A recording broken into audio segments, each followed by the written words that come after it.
नमस्कार। कांग्रेस नेता राहुल गांधी की सांसदी चली गई।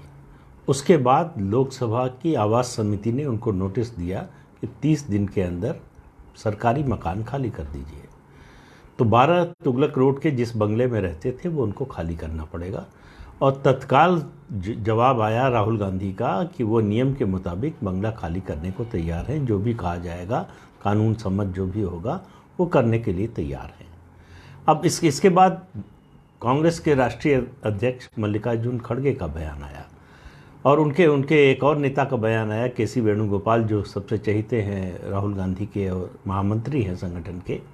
उन्होंने कहा कि राहुल गांधी बंगले के पीछे नहीं है। बड़ी अच्छी बात है। मल्लिकार्जुन खड़गे ने कहा कि वो चाहें तो, राहुल गांधी चाहें तो अपनी मां के साथ रह लें, अगर वहाँ नहीं रहना चाहते हैं तो मैं अपना बंगला खाली कर दूंगा। अभी देखिए, इसमें कुल मानसिकता देखिए आप। मानसिकता ये है कि जो सरकारी बंगला है वो हमारी जागीर है। मल्लिकार्जुन खड़गे को वो बंगला सांसद और राज्यसभा में विपक्ष का नेता होने का नाते मिला है। किसी को भी उसमें रखने के लिए जो है, किसी को भी किराए पर या बिना किराए के रखने के लिए नहीं मिला है। लेकिन सार्वजनिक रूप से ऐसी बात कहने में उनको कोई ज़रा भी संकोच नहीं हुआ। ये कांग्रेस का जो कल्चर है पिछले 75 साल का, 55-57 साल सत्ता में रहने के बाद, वो बड़ा स्वाभाविक रूप से आता है कि जो सरकारी है वो अपना है। तो उसमें उनको कोई संकोच नहीं होता, उनको लगता ही नहीं कि कुछ गलत कर रहे हैं। तो मल्लिकार्जुन खड़गे का ये बयान आया। लेकिन राहुल गांधी के बंगला खाली करना इतना आसान नहीं है। राहुल गांधी खाली करना चाहेंगे तो भी सरकारी एजेंसियां इतनी आसानी से खाली नहीं करने देंगी। क्यों?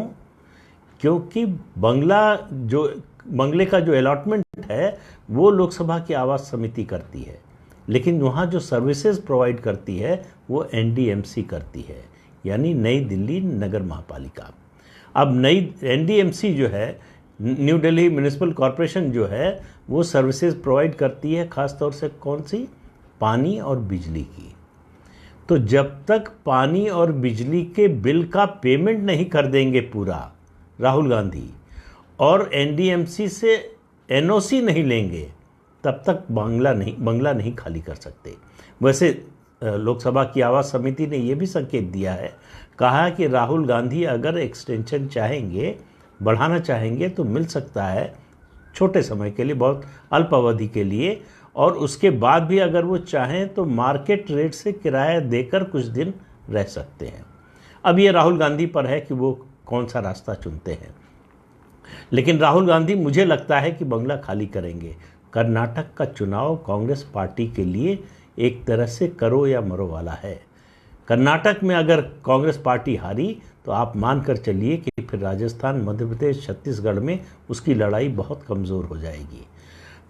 राजस्थान में तो पहले ही बहुत कमज़ोर हो चुकी है, इसका पूरा श्रेय जाता है अशोक गहलोत को, और मध्य प्रदेश और छत्तीसगढ़ में भी कमज़ोर हो जाएगी।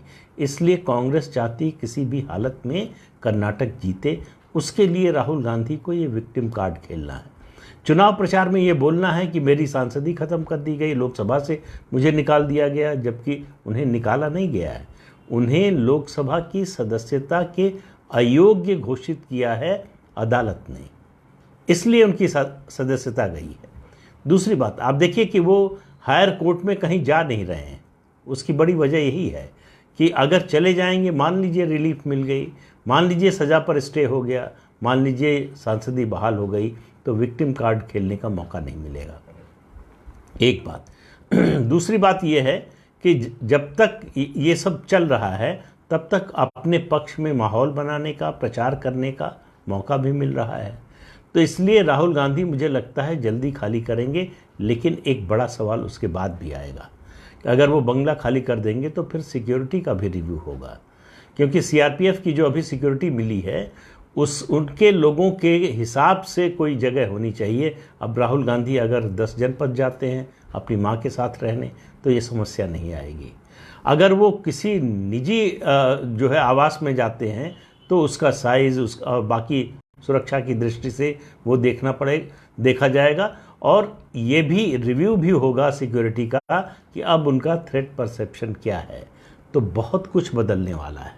केवल बंगला ही नहीं, संसद की सदस्यता ही नहीं गई है, राहुल गांधी के जीवन में, राजनीतिक और व्यक्तिगत जीवन में बहुत कुछ बदलने वाला है। समय का थोड़ा इंतज़ार कीजिए। तो आज के अंक में इतना ही। नमस्कार।